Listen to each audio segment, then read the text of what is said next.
Good morning, everybody. Edward Kelley here, 188 Deadline, as always, answering your bankruptcy questions. It is bright and early on Monday morning, yuck, but here we go.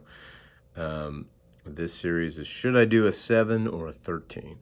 So what are the considerations? We're going to go through all of them in this series. First one is, what is my income? So in order to do a Chapter 7, you need to be below certain income limits. So that depends on your household size and the current IRS, basically poverty standards. They don't call them that, but they're looking for your yearly income and the number in your household. Now, within that, they consider all wages. So even if you're doing it by yourself, if your spouse lives with you and works, you need to count their income. And they'll have to submit their income information, although they won't be part of the bankruptcy. Now, if you live with people but you pay some sort of rent, then you can consider that your own household and not consider the income. So even with your parents, if you are basically renting a room from them and paying every month, then you'll want to have a documentation, paper trail, checks, or something that you've paid your rent with. You can consider that a one-person household. So the IRS standards vary from state to state and change, every year or more or so.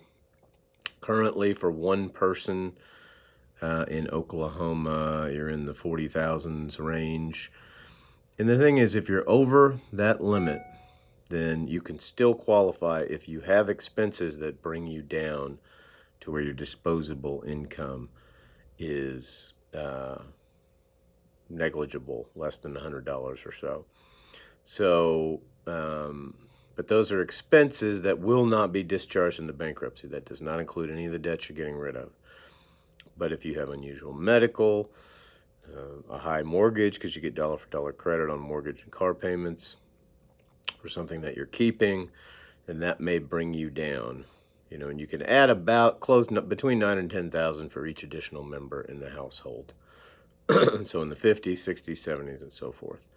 So that's your first consideration. Of course, you probably want to do a 7 if you can, other than the considerations we're going to talk about in the rest of the series. 7 is a liquidation, be done and walk away, whereas 13 you pay for 5 years. And we'll get more into that later in the series.